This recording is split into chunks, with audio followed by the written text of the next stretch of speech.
Meu nome é Ismael. Há alguns anos, sem precisar há quanto tempo, tendo pouco ou nenhum dinheiro na bolsa e nada em particular que me interessasse em terra, pensei em navegar um pouco pelos mares do mundo. Sempre que percebo que estou ficando carrancudo e entristecido, considero que já passou da hora de ir para o mar. Viagens que gosto de fazer como marinheiro, porque sempre recebo algum dinheiro, além de sempre poder desfrutar do ar puro do convés de proa. Mas dessa vez, embarquei em uma viagem de caça às baleias. Embora eu não saiba dizer por que exatamente, aquelas diretoras de cena, as parcas, me colocaram para esta parte mesquinha de uma viagem de caça às baleias, quando outros foram colocados para papéis magníficos de grandes tragédias, ou até papéis menores em comédias e papéis alegres em farsas. Assim, embora eu não saiba dizer com exatidão por que isso aconteceu, agora me lembro de todas as circunstâncias. Acho que consigo ver um pouco das fontes e motivos que, sendo habilmente apresentados a mim sob vários disfarces, me induzem a começar a desempenhar o papel que fiz, além de me persuadir a ilusão de que era uma escolha resultante do meu próprio livre-arbítrio, imparcial e julgamento discriminatório. O principal entre esses motivos era a ideia avassaladora da grande baleia em si. Um monstro tão portentoso e misterioso despertou toda a minha curiosidade. Então os mares selvagens e distantes, onde ela rolou sua massa insular, os perigos incalculáveis e inomináveis da baleia, estes, com todas as maravilhas presentes em mil visões e sons patagônicos, ajudaram a me convencer a ir. Com outros homens, talvez tais coisas não teriam sido incentivos, mas quanto a mim, sou atormentado por uma coceira eterna por coisas remotas. Eu amo navegar em mares proibidos e desembarcar em costas bárbaras. Por esses motivos, então, a viagem baleeira foi bem-vinda. As grandes comportas do mundo das maravilhas se abriram, e nas concepções selvagens que me balançaram para o meu propósito, flutuavam em meu íntimo procissões intermináveis da baleia. E no meio da maioria delas, um grande fantasma encapuzado, como uma colina de neve no ar. Foi assim que certo dia enfiei uma ou duas camisas na minha velha bolsa de viagem, coloquei-a debaixo do braço e parti para o Cabo Horn, deixando a boa e velha cidade de Manhattan. Logo cheguei a New Bedford. Era uma noite de sábado, no mês de dezembro.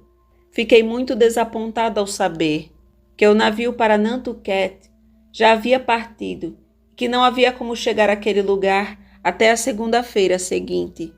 Como eu tinha que passar alguns dias e noites em New Bedford antes de embarcar, entendi que precisava encontrar um lugar para me hospedar durante esse tempo. E como eu tinha pouco dinheiro e nenhum conhecido na cidade, precisava encontrar o lugar mais barato possível. Por isso, também eu não tinha como ser muito exigente. E assim, depois de muito caminhar, cheguei à estalagem do jato. Ao entrar no local, encontrei vários jovens marinheiros reunidos em torno de uma mesa.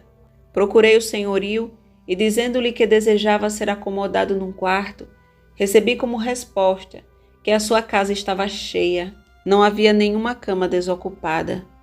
Mas espera aí, acrescentou, batendo na testa.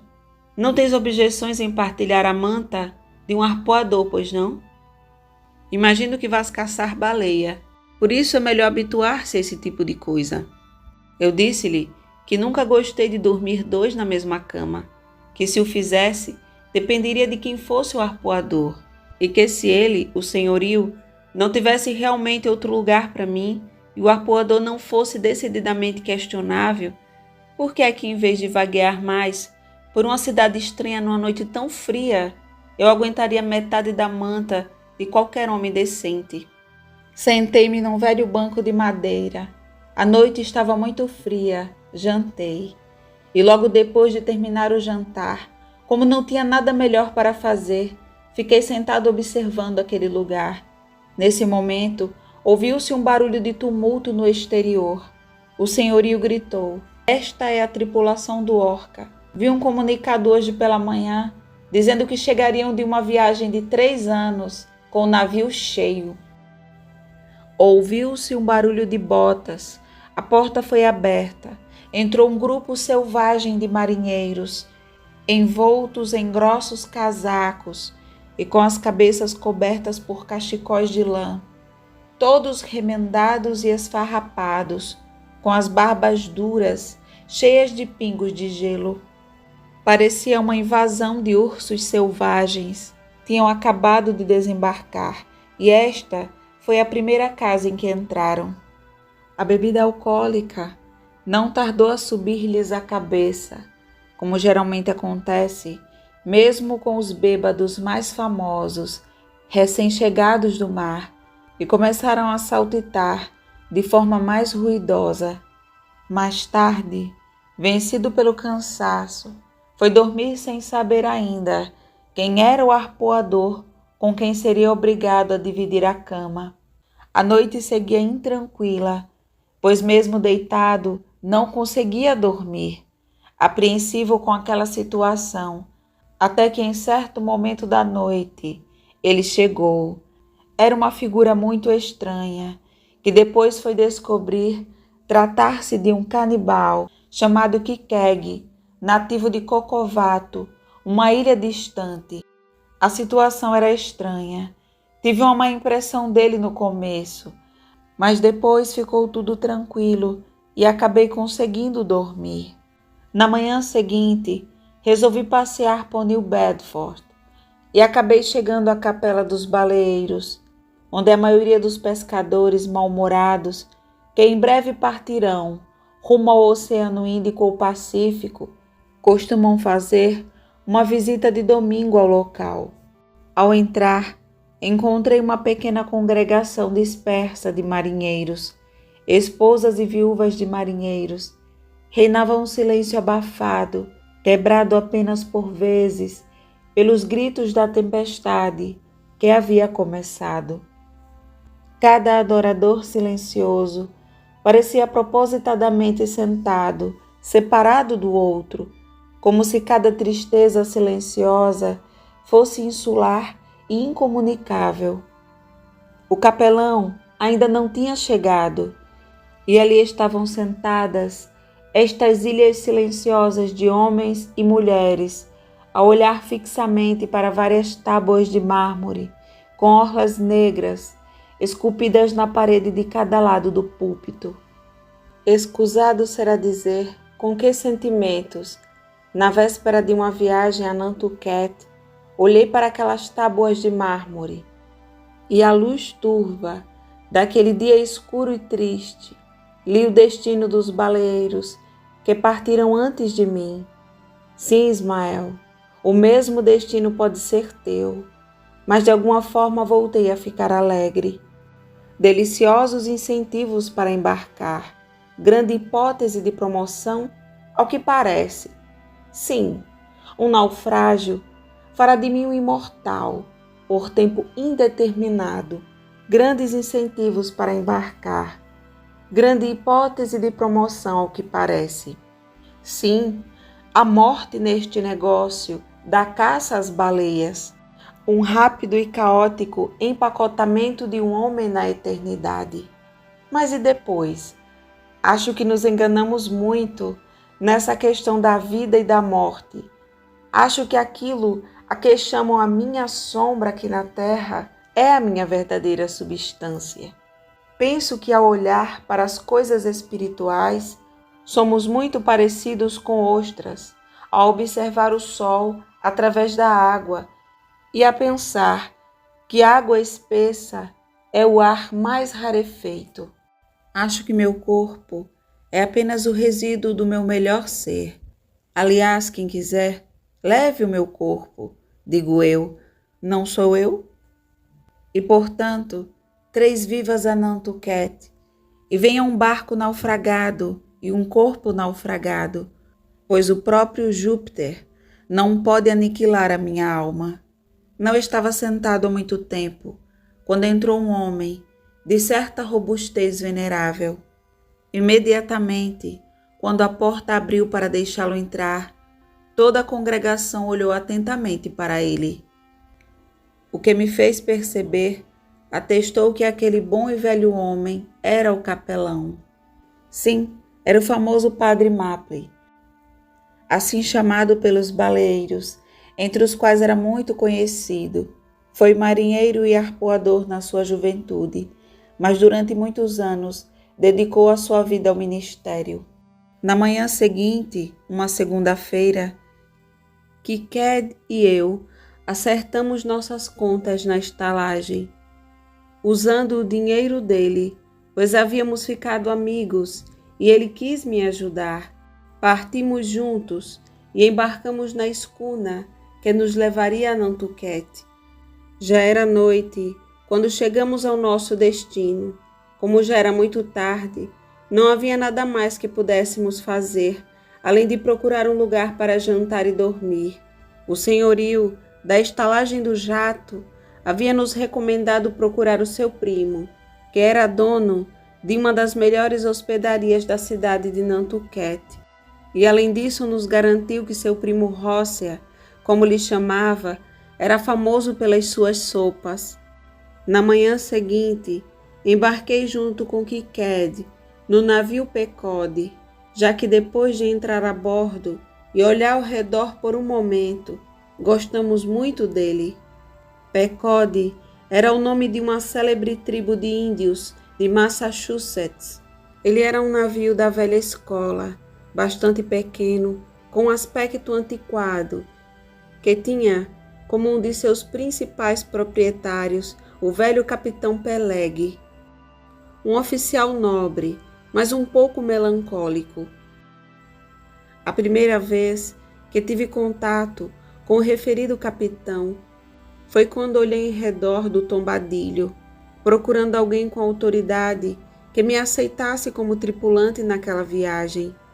A princípio não vi ninguém, até que finalmente encontrei alguém que, pelo seu aspecto, parecia ter autoridade.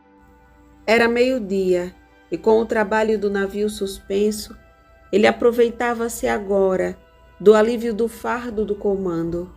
Ele estava sentado numa cadeira antiga de carvalho.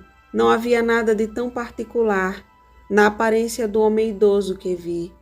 Era moreno e musculoso, como a maioria dos velhos marinheiros. És o capitão do Pequod? Disse eu, avançando em direção a ele.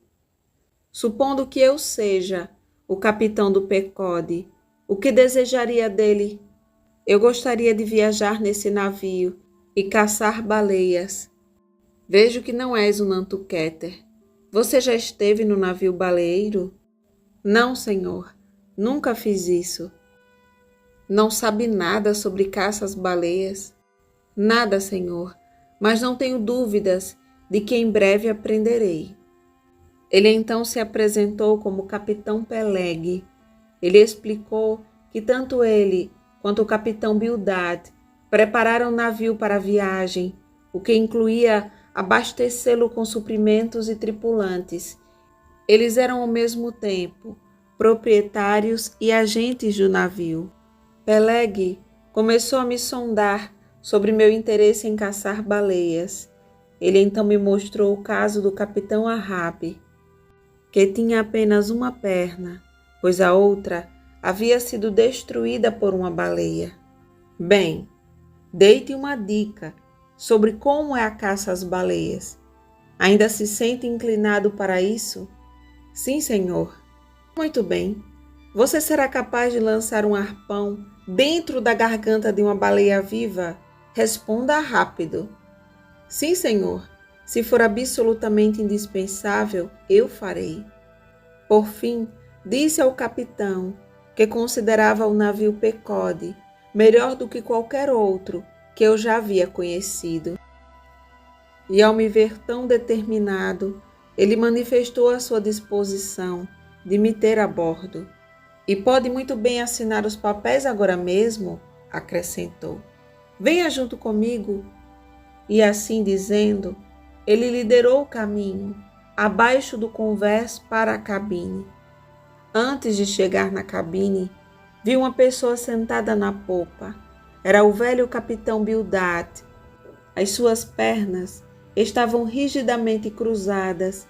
A sua vestimenta monótona estava abotoada até o queixo, e óculos no nariz. Parecia absorto na leitura de um volume pesado. Ao ver-me, Bildad olhou inquisitivamente para Peleg. Ele disse que é nosso homem, Bildad, disse Peleg. Ele quer embarcar. És tu? Disse Bildad, num tom oco, virando-se para mim. Sim, disse eu. O que achas dele, Bildad? Disse Peleg. Ele serve, disse Bildad, olhando para mim. Peleg abriu então um baú e tirou os artigos do navio. Colocou caneta e tinta diante de si e sentou-se a uma pequena mesa. Acabamos nos acertando com relação a valores. Assinei o contrato e consegui a promessa de que o capitão receberia Kiked. Quando levei Kiked até o navio, os capitães Peleg e Bildad ficaram resistentes em aceitar Kiked a bordo, por ele ser um canibal, mas terminaram por aceitá-lo. A madrugada do embarque estava cinzenta. No cais, alguns marinheiros se apressaram para organizar os últimos detalhes. Quando o sol nasceu e tudo ficou claro, logo a tripulação embarcou em grupos de 2 e 3, e vários moradores da costa estavam ocupados trazendo a bordo algumas coisas que faltavam. Entretanto, o capitão Ahab permaneceu invisivelmente consagrado dentro da sua cabine. Aquela atitude de se manter recluso me causava um grande desconforto, já que aquele era o capitão do navio e eu não o conhecia. A viagem enfim teve início. Durante vários dias, após deixar Nantucket, o capitão Ahab ainda não tinha saído de sua cabine. Suas ordens eram transmitidas à tripulação através dos imediatos, que eram homens de grande competência, que se revezavam no comando do navio.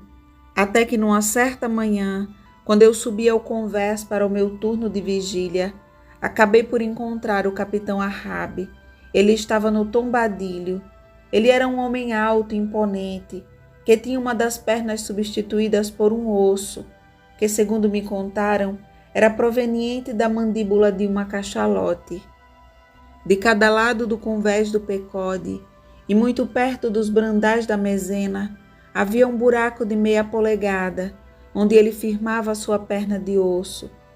Com o braço levantado, segurando um brandal, o capitão ficou de pé, olhando diretamente para além da proa, sempre inclinada do navio.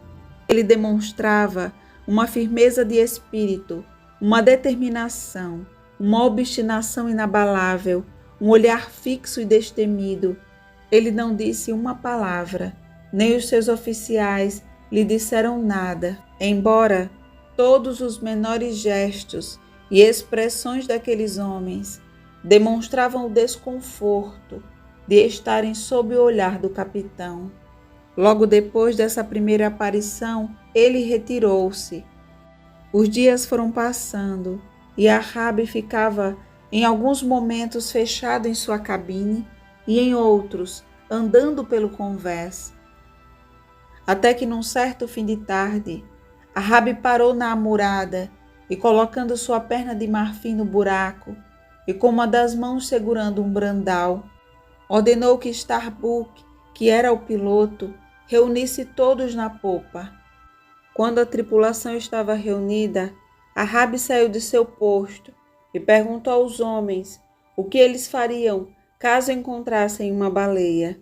As respostas deles deixaram o velho capitão bastante animado, pois sabia que aqueles homens o ajudariam a capturar a baleia Moby Dick, que era o alvo de seu ódio por ter sido ela que arrancou sua perna.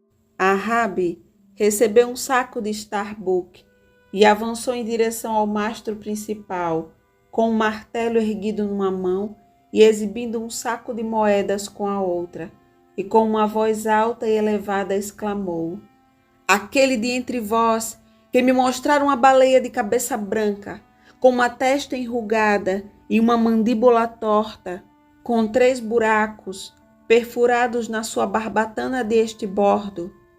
Olhem, quem quer que seja que me levantar essa baleia branca, receberá esse ouro, meus rapazes." "Viva, viva!" gritaram os marinheiros. Muito animados, saudaram o ato de pregar o ouro no mastro. "É uma baleia branca", disse eu, retomou Arrabe, enquanto lançava o maço superior. "Uma baleia branca. Esfolem os olhos para encontrá-la, homens. Procurem-na e, se virem apenas uma bolha, avisem."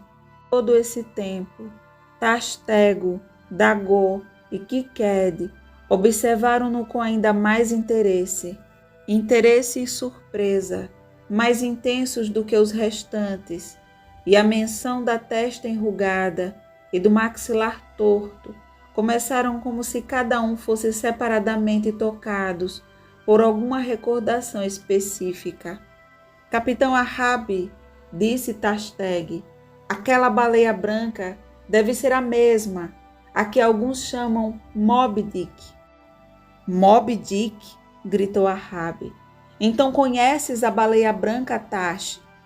"Capitão Arrabe, ouvi falar de Moby Dick. Mas não era Moby Dick que lhe arrancou a perna?" "Quem lhe disse isso?" gritou Arrabe, fazendo depois uma pausa. "Sim, meus caros amigos, foi o Moby Dick que me desintegrou. Moby Dick que me trouxe até este cepo morto em que estou agora.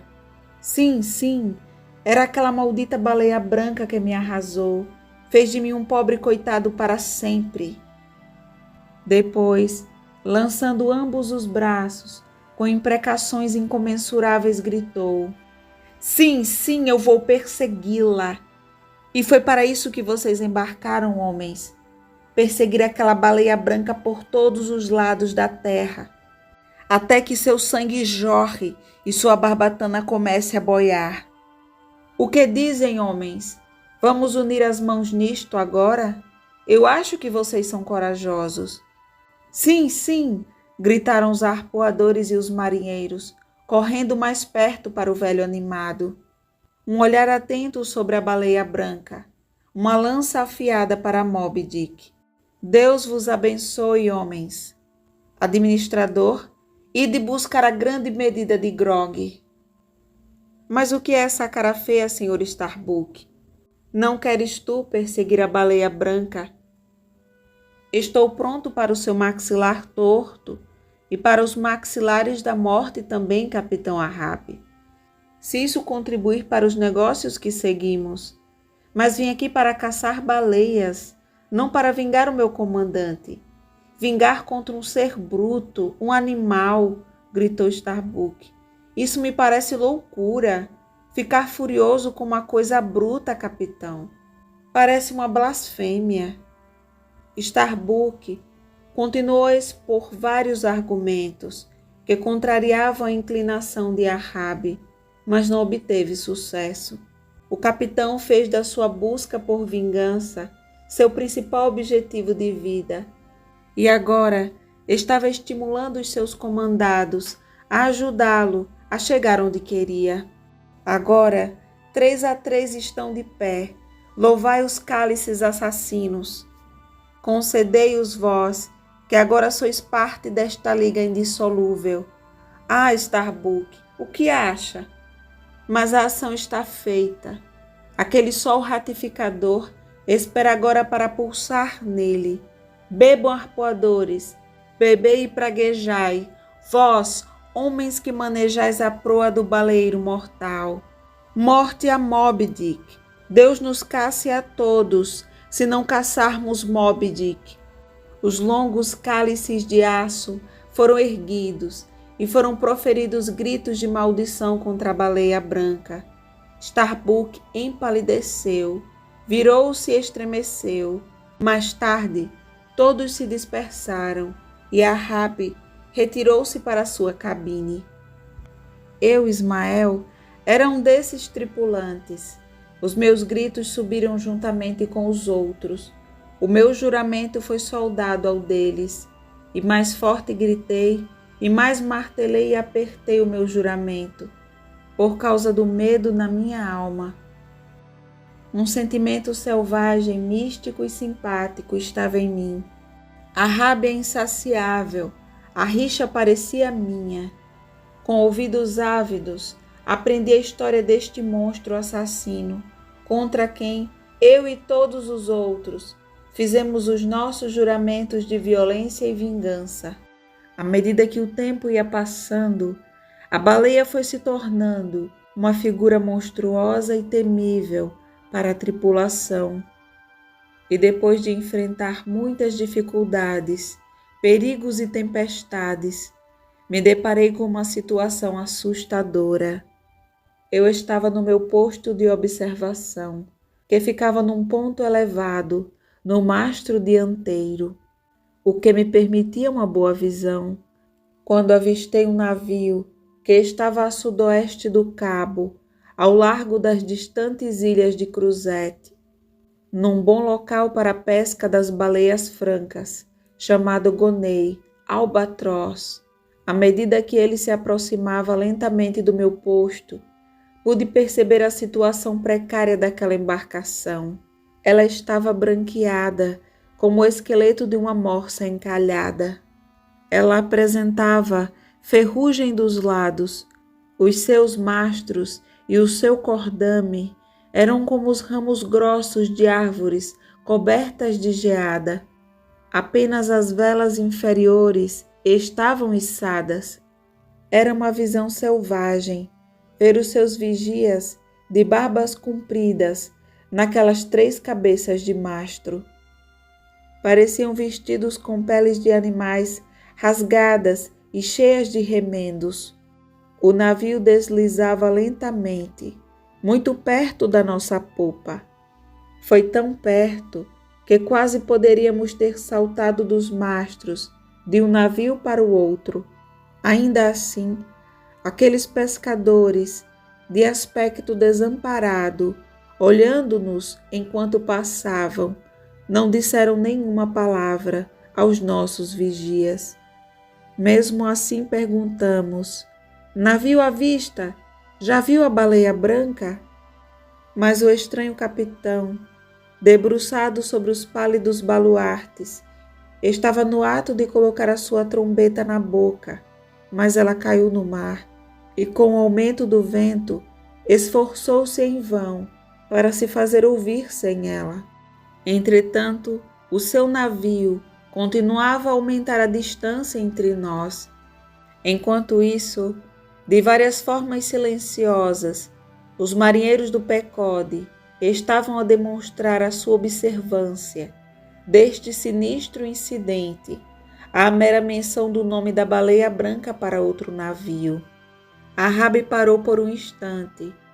Quase parecia que ia baixar um barco e abordar o estranho, se o vento ameaçador não o tivesse proibido. Esse episódio, tomado pelos marinheiros do Pecode como sinal de mau agouro, foi criando na tripulação uma aura mística e sombria, o que não conseguia, por sua vez, mudar a resolução de Arabe em prosseguir com sua vingança contra Moby Dick. Muitas baleias foram mortas pela tripulação do Pecode ao longo da viagem, mas nenhuma delas era Moby Dick. Arabe sempre pergunta aos navios que passam se viram a baleia branca, até que o Pecode encontra o navio Raquel, que enfim dá notícias de Moby Dick. Raquel era um grande navio que navegava na direção do Pecode, todos os seus mastros densamente aglomerados de homens. Nessa altura, o Pecode estava em boa velocidade na água, mas quando o estranho de asas largas chegou perto dele, suas velas orgulhosas caíram todas juntas, como bexigas vazias que rebentam, e toda a vida fugiu do casco destruído. Mais notícias, ela traz mais notícias, murmurou o velho marinheiro. Mas antes que o seu comandante pudesse falar qualquer coisa, ouviu-se a voz de Arabe. Já viu a baleia branca? Sim, ontem. Viu um barco baleeiro à deriva? Reprimindo a sua alegria, Arabe respondeu negativamente a esta pergunta inesperada. Ele teria embarcado de bom grado no navio estranho, quando o capitão do estranho navio, tendo interrompido o caminho da sua embarcação, foi visto descendo pelo seu lado. Alguns puxões bruscos e o seu gancho de barco logo agarrou as correntes principais do Pecode e saltou para o convés. Imediatamente foi reconhecido por Arabe como um habitante de Nantucket que ele conhecia, mas nenhuma saudação formal foi trocada. Onde é que ela estava? Não foi morta, não foi morta, gritou Arabe, avançando de perto. Como foi? Parecia que no fim da tarde do dia anterior, enquanto 3 dos barcos do estranho estavam envolvidos num ataque a um cardume de baleias, que o levaram a cerca de 4 ou 5 milhas de distância do navio, e enquanto ainda estavam em rápida perseguição em direção ao vento, a cabeça de Moby Dick surgiu de repente da água azul. Não muito longe a sotavento. Depois disso, o 4º bote equipado, o de reserva, foi imediatamente arriado para a caçada. Depois de uma corrida rápida a favor do vento, esse 4º bote, a quilha mais veloz de todas, parecia ter conseguido arpoá-la. Pelo menos, tanto quanto podia julgar o homem no topo do mastro. Ao longe, viu o barco pontilhado diminuindo, e depois um rápido brilho de água branca borbulhante, e depois disso nada mais, donde se concluiu que a baleia atingida deveria ter arrastado indefinidamente os seus perseguidores, como acontecia frequentemente. Meu filho, meu próprio filho está com eles. Pelo amor de Deus, eu imploro, eu suplico, exclamou o capitão estrangeiro a Arabe, que até aquele momento recebera o pedido com frieza. Deixe-me fretar o seu navio só por 48 horas. Pagarei de boa vontade, pagarei tudo. Se não houver outro meio, só por 48 horas, só isso. Você precisa, precisa fazer isso. O filho dele, gritou Stubb. É o filho dele que ele perdeu. O que diz Arabe? Devemos salvar aquele menino. Afogou-se com os outros ontem à noite, disse o velho marinheiro, de pé atrás deles. Eu ouvi, todos vós ouvistes os vossos espíritos. O menino desaparecido tinha 12 anos, cujo pai tinha assim procurado iniciá-lo nos perigos e prodígios de uma vocação quase memorial, o destino de toda a sua raça.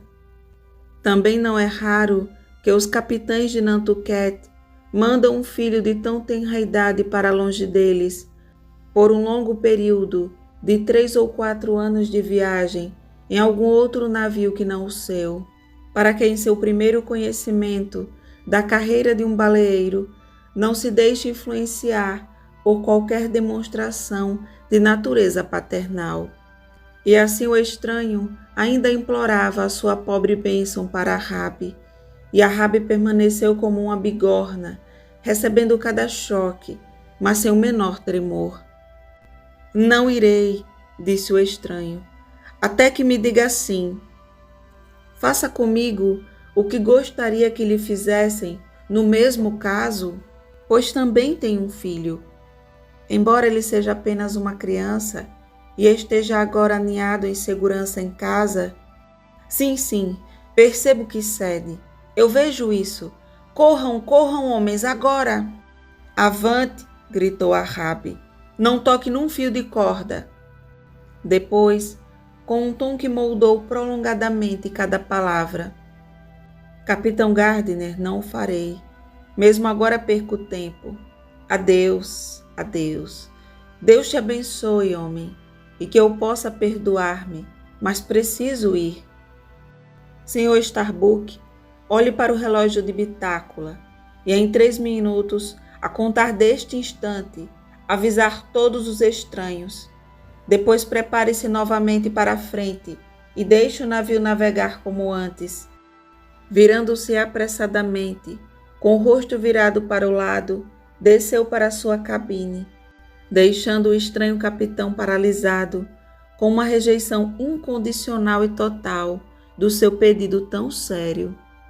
Mas partindo do seu encantamento, Gardner correu silenciosamente para o lado, mais caíram do que pisaram seu barco e regressaram para o navio. Logo os 2 navios divergiram nas suas esteiras. E enquanto o estranho navio estava à vista, ele foi visto a guinar para aqui e para ali, a cada mancha escura, ainda que pequena no mar. Para aqui e para ali, os seus quintais foram rodados, este bordo e bom bordo. Ele continuou a virar. Agora ele batia contra um mar de proa e novamente o empurrou para a frente, enquanto que o tempo todo os seus mastros e vergas estavam densamente agrupados com os homens, como 3 altas cerejeiras, quando os rapazes estão a apanhar cerejas entre os ramos. Mas pelo seu curso, ainda hesitante, e caminho sinuoso e lamentável, viu claramente que este navio, que tanto chorava com salpicos, permanecia ainda sem conforto. Ela era Raquel, a chorar pelos seus filhos, porque eles já não existiam. O Pequod continuava a navegar. Os dias passaram e outro navio miseravelmente, chamado erradamente de Delícia, foi descrito. À medida que ele se aproximava, todos os olhos estavam fixos nos seus largos raios, chamados tesouras, que em alguns navios baleeiros atravessam o tombadilho à altura de 8 ou 9 pés, servindo para carregar o sobressalente. Barcos não equipados ou desativados. Nas tesouras do estranho, viram-se as costelas brancas e partidas, e algumas tábuas lascadas do que outrora fora um barco baleeiro. Mas agora já viu através deste naufrágio, tão claramente como vê através do esqueleto descascado, meio desequilibrado e desabotoado de um cavalo. Já viu a baleia branca?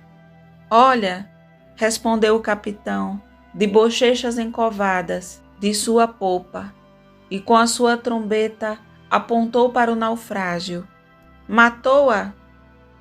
Ainda não foi forjado o arpão que o fará, respondeu o outro, olhando tristemente para uma rede redonda no convés, cujos lados, reunidos alguns marinheiros silenciosos, estavam ocupados, costurando juntos.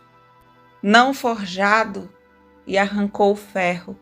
A Rabi estendeu, exclamando: Olha, Nantucketer, aqui nesta mão, eu juro a tua morte, temperada em sangue e temperada por relâmpagos, são essas farpas, e juro temperá-los triplamente naquele lugar quente, atrás da barbatana, onde a baleia branca mais sente a sua vida amaldiçoada.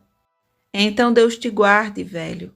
Vês que, apontando para a rede, eu enterro apenas um dos 5 homens robustos que estavam vivos ontem, mas estavam mortos antes da noite.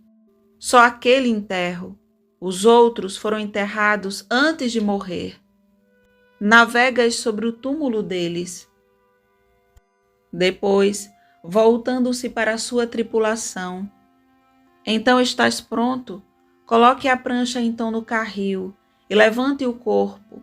Então, avançando em direção à rede de mãos erguidas, Preparem-se para a frente, levantem o leme, gritou Rabi, como um relâmpago para os seus homens.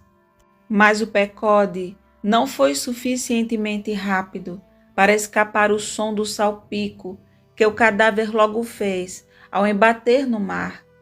Não tão rápido, na verdade, mas algumas das bolhas voadoras podem ter borrifado o casco com o seu batismo fantasmagórico.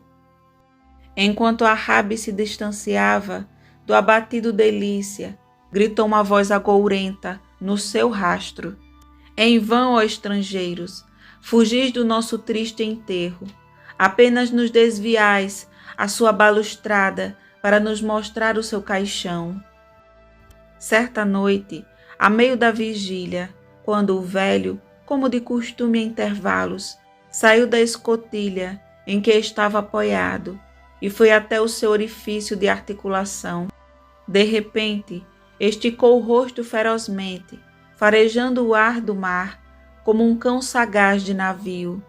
Declarou que uma baleia deveria estar por perto. Logo, aquele odor peculiar, por vezes a grande distância, dado apresentado pelo cachalote vivo, era palpável para todos os observadores. Nenhum marinheiro ficou surpreendido quando, após inspecionar a bússola e depois o catavento, e depois determinar o rumo preciso do odor, o mais próximo possível, Rabi ordenou rapidamente que o curso do navio seria ligeiramente alterado e a vela encurtada. Homens nos mastros, chamem todos! Com todas as velas içadas, lançou agora a corda da salvação, reservada para o influenciar a chegar ao topo do mastro real. Em alguns momentos o estavam a içar para lá, quando apenas 2/3 do caminho no alto, e enquanto espreitava, em frente, através da horizontal vaga, entre a vela mestra e a vela superior, levantou um grito, semelhante ao de uma gaivota no ar. Lá está ela a soprar! Lá está ela a soprar! Uma turbulência, como uma colina de neve, é o Moby Dick. Inspirados pelos gritos, que pareciam simultaneamente assumidos pelos 3 vigias, os homens no convés correram para o cordame para contemplar a famosa baleia que perseguiam há tanto tempo. Rabi tinha agora ganho o seu último piso, alguns metros acima dos outros vigias. Tastego de pé, logo abaixo dele, na ponta do mastro superior, de modo que a cabeça do indiano ficou quase ao mesmo nível do calcanhar de Rabi. Desta altura, a baleia foi vista agora a cerca de 1 milha à frente. A cada ondulação do mar, relevante à sua altura e brilhante cauda, e lançando regularmente o seu jato, silencioso no ar.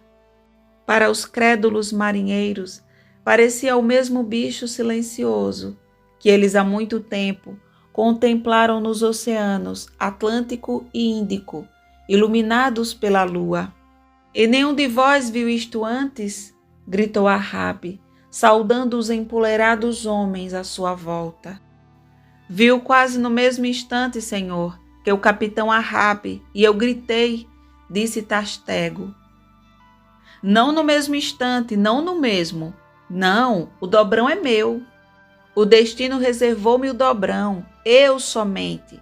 Nenhum de vós poderia ter visto a baleia branca. Lá vem ela, aí está ela. Lá está ela a soprar, lá está ela a soprar, lá outra vez, lá outra vez. Gritavam em tons longos, prolongados e metódicos, em sintonia com o gradual prolongamento dos jatos visíveis da baleia.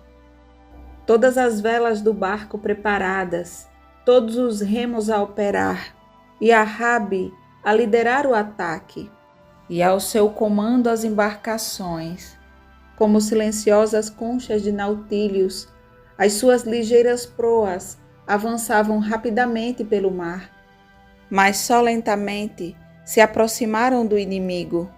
À medida que se aproximavam dele, o oceano crescia, ainda mais suavemente. Parecia desenhar um tapete sobre as suas ondas. Parecia um prado do meio-dia. Tão serenamente se espalhava. Por fim, o caçador ofegante chegou tão perto da sua presa, aparentemente desprevenida, que toda a sua deslumbrante corcunda era distintamente visível, deslizando ao longo do mar, como se fosse uma coisa isolada. Rabi viu as rugas vastas e envolventes do rosto, ligeiramente salientes. Vá mais além! Diante dele, bem longe nas águas calmas e agitadas da Turquia, saiu a sombra branca e brilhosa da sua testa leitosa. E atrás, as águas azuis fluíam alternadamente para o vale móvel. A partir do seu rastro constante, e de ambos os lados, bolhas brilhantes surgiam e dançavam ao seu lado.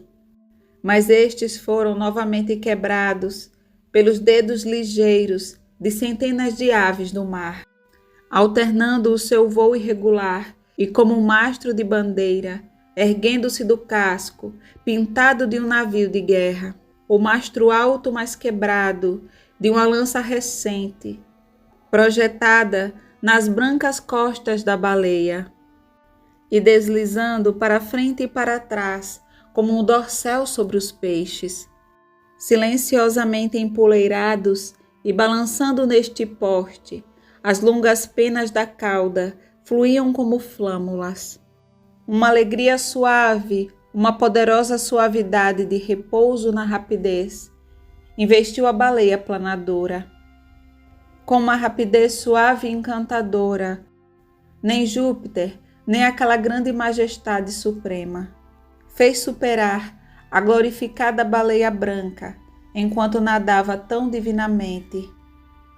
Não admira que houvesse entre os caçadores aqueles iludidos por toda aquela serenidade, aqueles que aventuraram-se a atacá-la, mas fatalmente descobriram que aquela quietude não passava de uma veste de tornado. E assim, através da serena tranquilidade do mar tropical, entre ondas cujas palmas eram suspensas por um êxtase excessivo, Moby Dick seguiu em frente, ainda escondendo da vista todos os terrores do seu tronco submerso, escondendo por completo a horribilidade de sua mandíbula arrancada. Mas logo, a parte dianteira dela se ergueu lentamente da água. Por um instante, todo o seu corpo marmoreado formou um arco alto, como a ponte natural da Virgínia, e agitando a sua bandeira em tom de aviso, ela ia parando, pairando e mergulhando na água. Com os remos abaixados e as velas à deriva, os 3 barcos flutuavam agora imóveis, aguardando o reaparecimento de Moby Dick. Rabi estava parado, enraizado na popa do barco, e olhou para além do lugar da baleia, em direção aos espaços azuis escuros e amplos cortejos, vagas e sotaventos. Foi apenas um instante para novamente os seus olhos varrerem o círculo aquático. Mas de repente, enquanto olhava para baixo, nas profundezas do mar, viu uma mancha branca viva, com uma maravilhosa rapidez, e depois foram claramente reveladas 2 longas fileiras tortas de branco. Eram dentes brilhantes flutuando do fundo desconhecido. Ali estava a mostra. Era a boca aberta e o maxilar curvado de Moby Dick. O seu vasto volume sombreado, ainda meio misturado com o azul do mar. A boca brilhante bocejou sob o barco como a porta aberta de um túmulo de mármore. E dando um golpe lateral com seu remo de direção, Rabi rodou a nave para longe desta tremenda aparição. Depois, pedindo a Fedala que trocasse de lugar com ele, avançou para os arcos e, agarrando um arpão, comandou a sua tripulação para agarrar os seus remos e ficar de prontidão. Mas Moby Dick, com aquela inteligência maliciosa que lhe é atribuída, transplantou-se lateralmente, por assim dizer, num instante, atirando a sua cabeça pregueada longitudinalmente por baixo do barco. E assim, à maneira de um tubarão que morde lentamente, a baleia branca sacudia agora o cedro, leve como um gato, ligeiramente cruel sobre o seu rato. Com olhos impassíveis, Fedallah olhou e cruzou os braços. Mas a tripulação estava a cair sobre as cabeças uns dos outros para ganhar a maior polpa, e assim poderem observar melhor, enquanto ambas as arestas elásticas saltavam para dentro e para fora, enquanto a baleia brincava com a embarcação condenada desta forma diabólica, e enquanto os outros barcos pararam involuntariamente. O monomaníaco Ahab, furioso com esta aproximação tentadora do seu inimigo, que o colocava vivo e indefeso nas mesmas mandíbulas que detestava, por mais que tentasse, nada pôde fazer. Enquanto isso, as frágeis amouradas dobraram-se, ruíram e partiram, enquanto ambas as mandíbulas, como uma enorme tesoura, deslizavam mais para trás. As mandíbulas morderam a nave, partindo-a em duas, e trancaram-se firmemente, novamente no mar. A meio caminho entre os dois destroços flutuantes, a tripulação estava agarrada entre os destroços da popa. No momento preliminar, antes do barco ser partido, Ahab foi o primeiro a perceber a intenção da baleia, pelo astuto levantar da sua cabeça.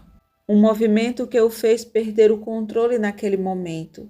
Naquele momento, a sua mão fez um último esforço para empurrar o barco para fora da picada, mas apenas deslizando mais para dentro da boca da baleia e tombando para o lado enquanto deslizava. O barco livrou-se da sua garganta, livrando-se da sua pegada na mandíbula. Derramou para fora enquanto ele se inclinava para o empurrão. E depois caiu de cara achatada sobre o mar. Moby Dick estava agora deitado a uma pequena distância, empurrando verticalmente a sua cabeça branca e oblonga para cima e nas ondas, e ao mesmo tempo rolando lentamente o seu corpo inteiro fusiforme, de modo que quando a sua vasta testa enrugada se ergueu, a cerca de 6 metros ou mais da água, as ondas estão agora a subir, com todas as suas ondas confluentes, quebrando-se deslumbrantemente contra ela, lançando vingativamente o seu spray trêmulo ainda mais alto no ar. Moby Dick nadou rapidamente em redor da tripulação destruída, agitando a água lateralmente no seu rastro negativo, como se tivesse a tramar outro ataque mortal. Enquanto isso, Ahab estava meio sufocado na espuma da cauda insolente da baleia.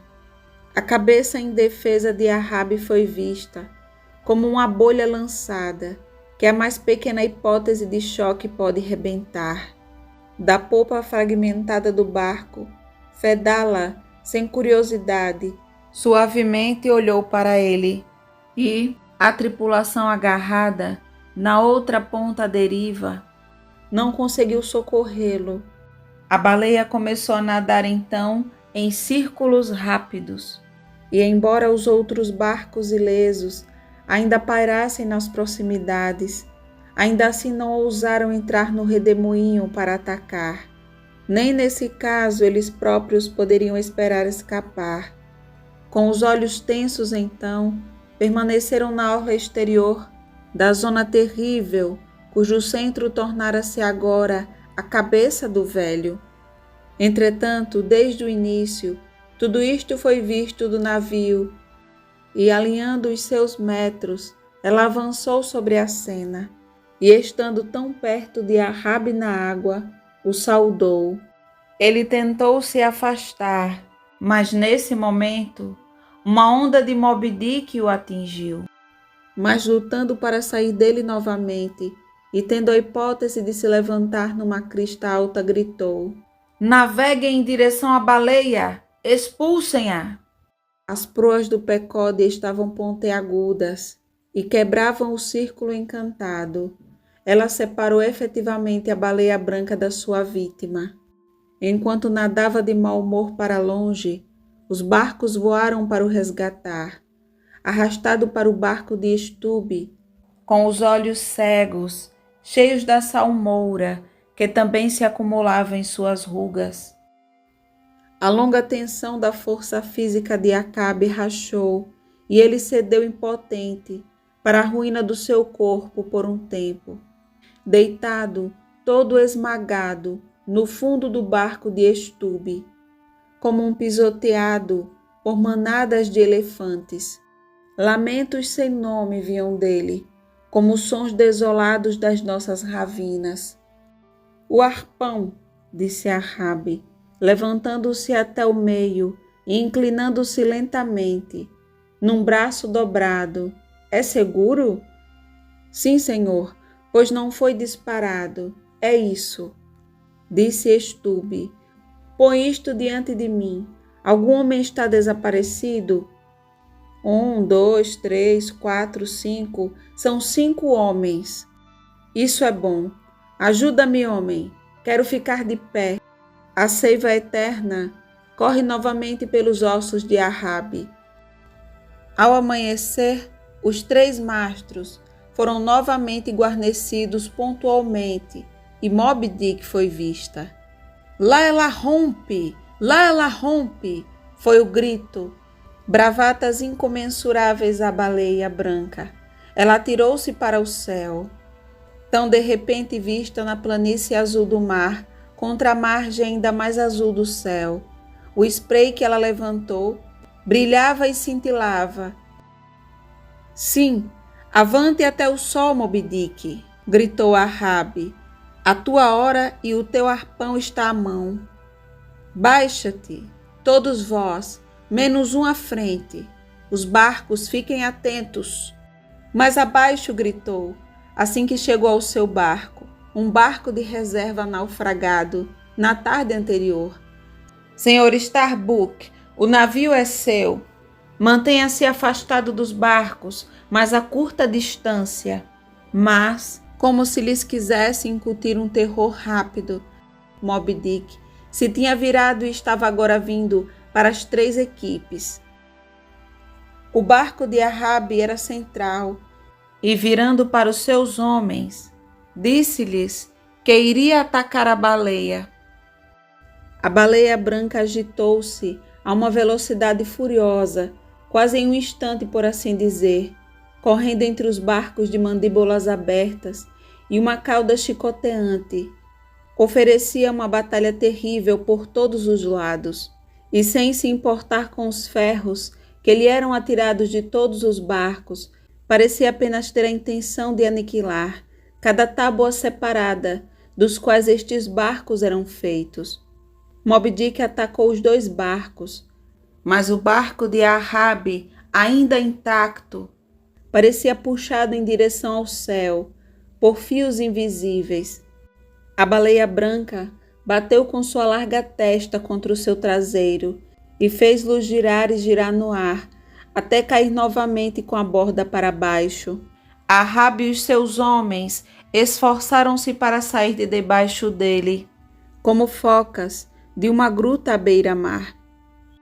A uma pequena distância do centro da destruição que tinha feito, e de costas para ele ficou agora deitada por um momento, com suas barbatanas de um lado para o outro. E sempre que um remo perdido ou a mais pequena lasca ou migalha dos barcos, tocava-lhe a pele. A sua cauda rapidamente se retraía e vinha de lado, batendo no mar. Mas logo, como se estivesse satisfeita com seu trabalho, que para aquele momento estava concluído, empurrou sua testa pregueada através do oceano e continuou seu caminho a sotavento, no ritmo metódico de um viajante. Como antes, o navio atento, tendo visto toda a luta, novamente veio a correr em seu socorro. Apanhou os marinheiros flutuantes. Tinas, remos e tudo mais podiam ser capturados e desembarcados em segurança nos seus convéses. Alguns torceram ombros, pulsos e tornozelos, contusões aliviadas. Remos e pranchas partidos, todos estes estavam lá, mas não parecia que alguém tinha uma doença fatal ou mesmo grave. Ahab foi encontrado agora, agarrado com firmeza, na metade quebrada de seu barco, que proporcionava uma flutuação relativamente rápida. Mas quando foi ajudado a subir ao convés, todos os olhos estavam fixos nele, pois em vez de estar sozinho, ainda estava meio pendurado no ombro de Starbuck, que até então tinha sido o primeiro a ajudá-lo. A sua perna de marfim foi partida, restando apenas uma lasca curta e afiada. Mesmo diante de tanta destruição, Ahab se mantém firme na sua caçada, o que incomoda Starbuck. Grande Deus, mas por um único instante mostra-te, gritou Starbuck. Nunca, nunca o irás capturar. Velho, em nome de Jesus, já chega disto. Isto é pior que a loucura do diabo.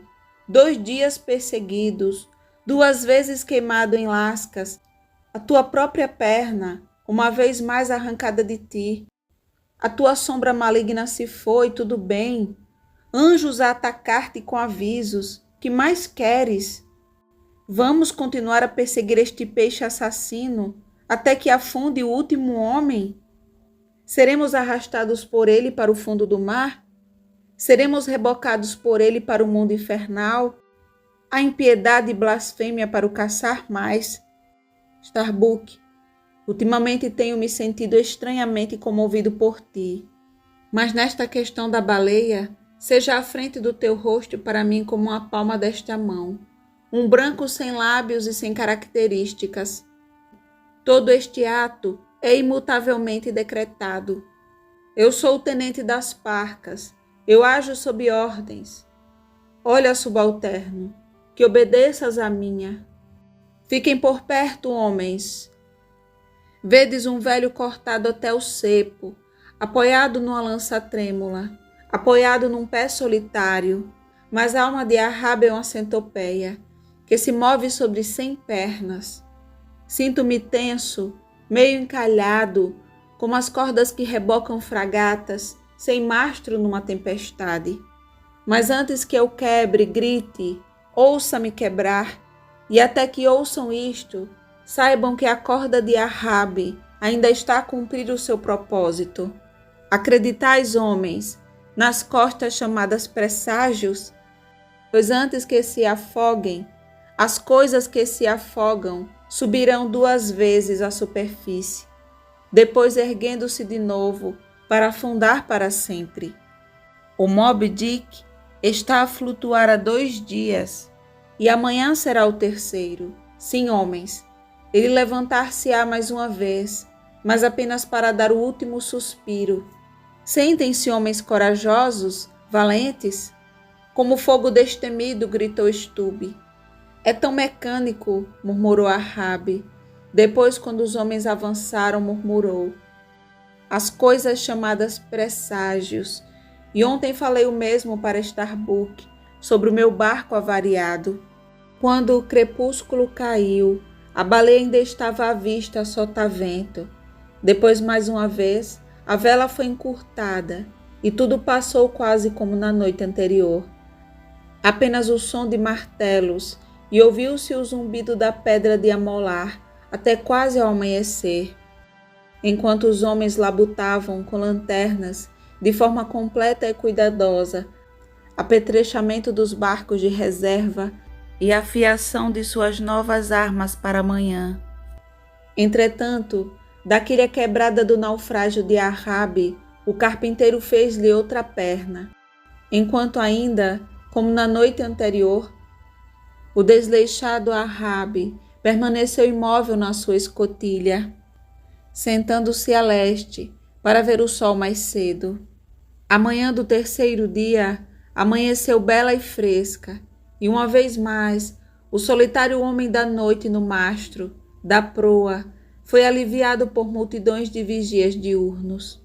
Já ouviu? Gritou Arrabe, mas a baleia ainda não estava à vista.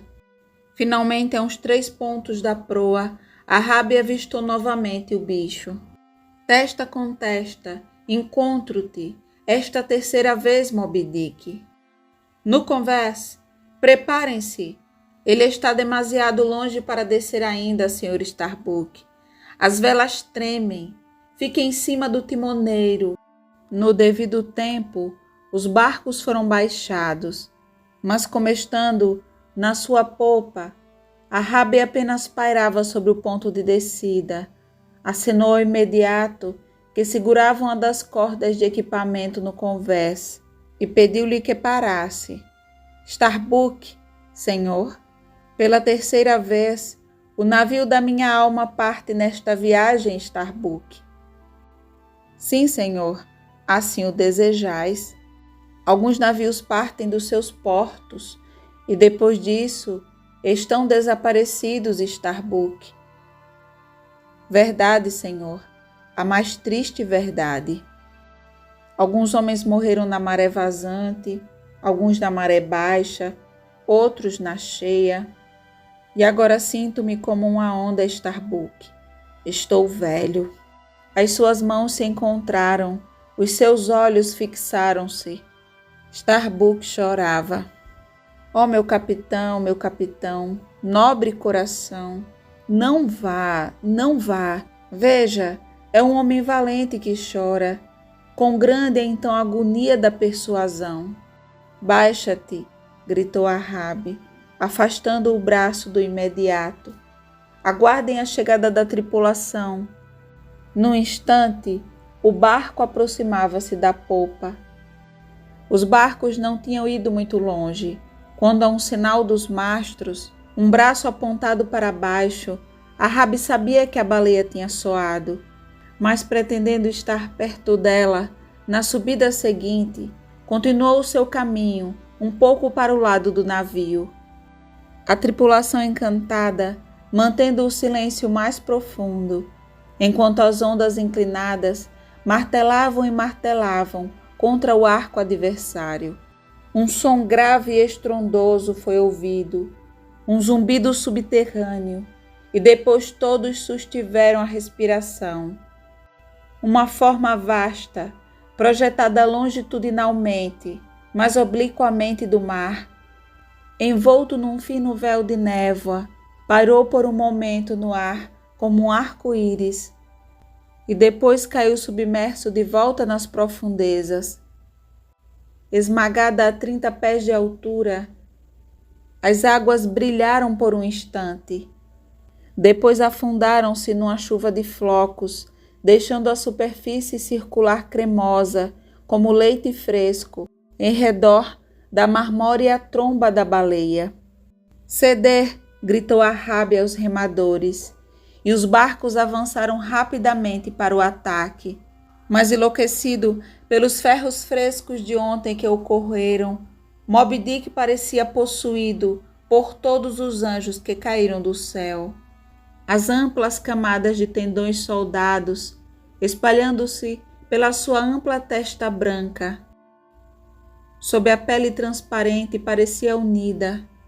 De frente, vinha agitando a cauda entre os barcos, e mais uma vez os separou, espalhando os ferros e as lanças dos 2 barcos. E enquanto a baleia nadava para longe deles, virou-se e mostrou um flanco inteiro, enquanto ela passava por eles novamente.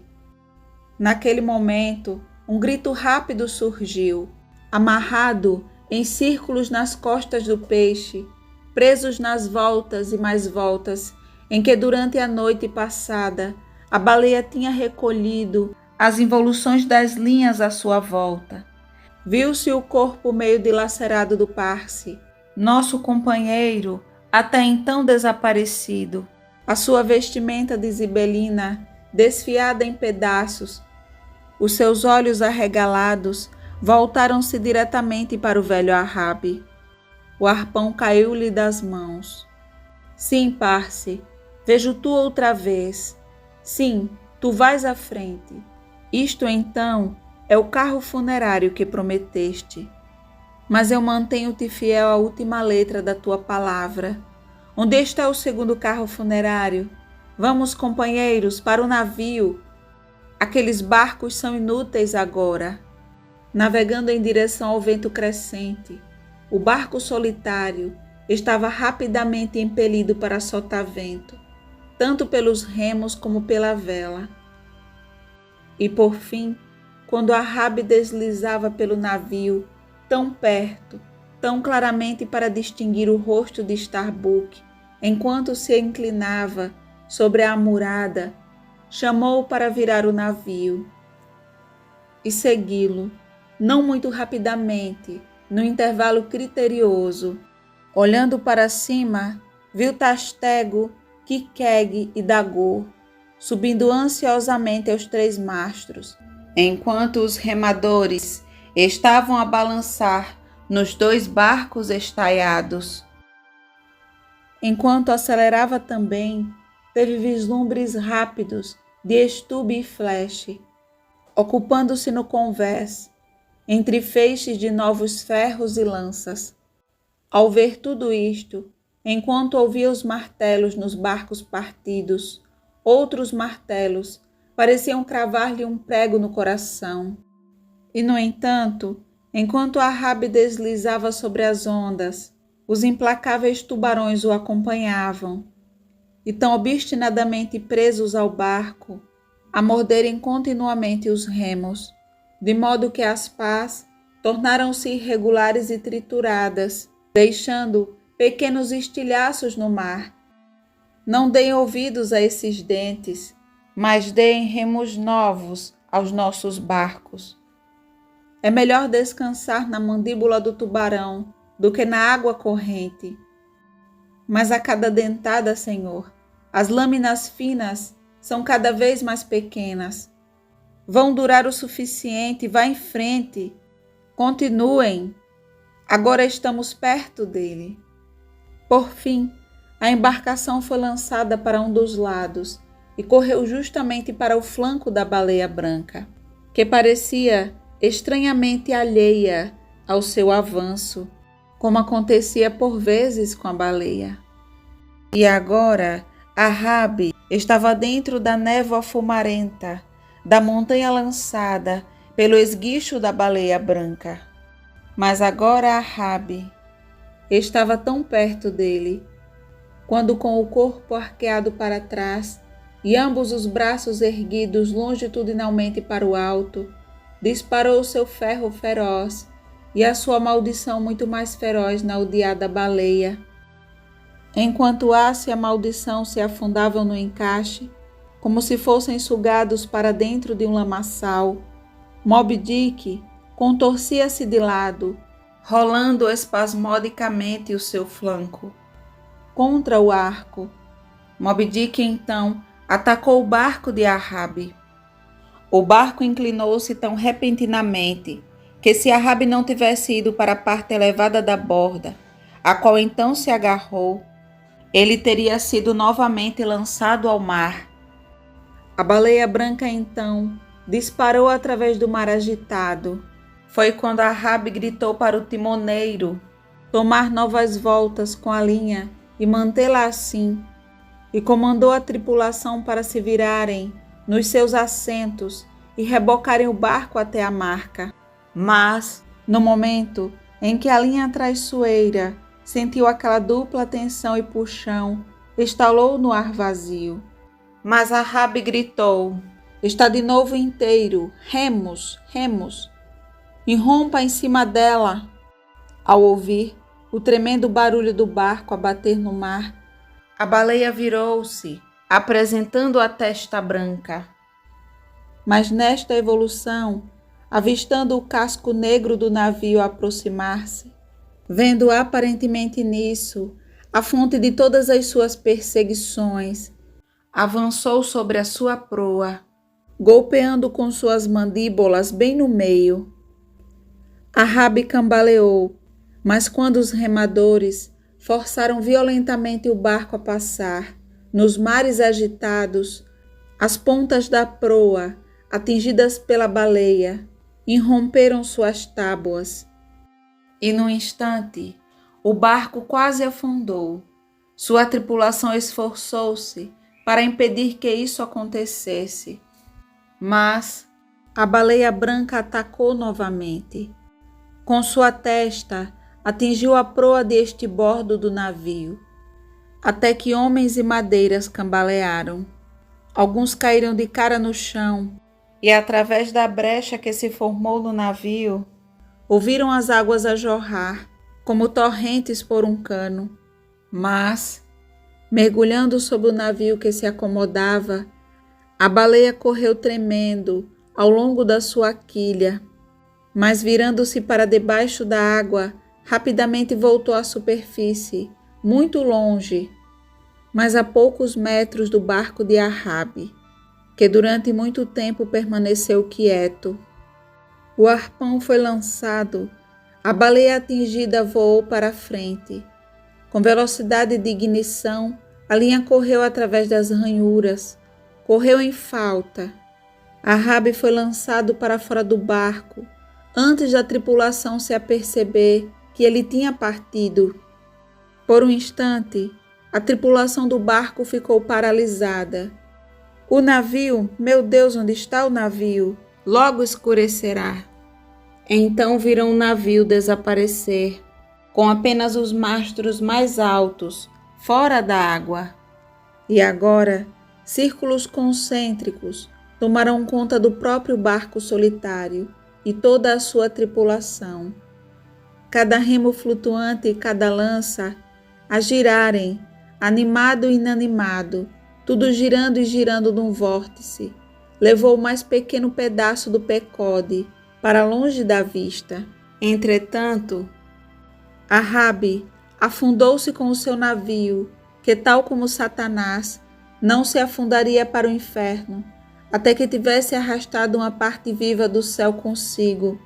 Agora, pequenas aves voavam, gritando sobre o golfo ainda aberto. Uma onda branca e sombria batia contra os seus lados íngremes. Depois tudo desabou e o grande manto do mar rolou. Epílogo. E eu só escapei sozinho para te contar. O drama acabou. Por que razão então alguém se apresenta aqui? Porque sobreviveu a um naufrágio. Acontece que após o desaparecimento do Parse, eu estava a quem as parcas ordenaram que tomasse o lugar do arqueiro de Rabi, quando aquele arqueiro assumiu o posto vago, o mesmo quando no último dia os 3 homens foram lançados para fora do barco. Fui lançado à popa, depois flutuando na margem da cena que se segue, e à vista dele, quando a sucção meio gasta do navio afundado chegou até mim, pelo que fui lentamente atraído em direção ao vórtice que se fechava. Quando lá cheguei, tinha se transformado numa poça cremosa, em círculos, então, e contraindo-se sempre em direção ao botão, bolha preta no eixo desse círculo, que gira lentamente, eu rodei, até que, ganhando aquele centro vital, a bolha preta arrebentou para cima. E agora liberto, em razão da sua mola astuta e devido à sua grande flutuabilidade, subindo com grande força, o caixão salva-vidas, atirado longitudinalmente do mar, caiu e flutuou ao meu lado. apoiado por aquele caixão, durante quase um dia e uma noite inteiros, flutuei numa corrente suave e fúnebre.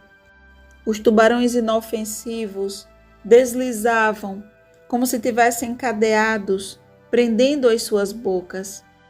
No segundo dia, uma vela aproximou-se cada vez mais e finalmente apanhou-me.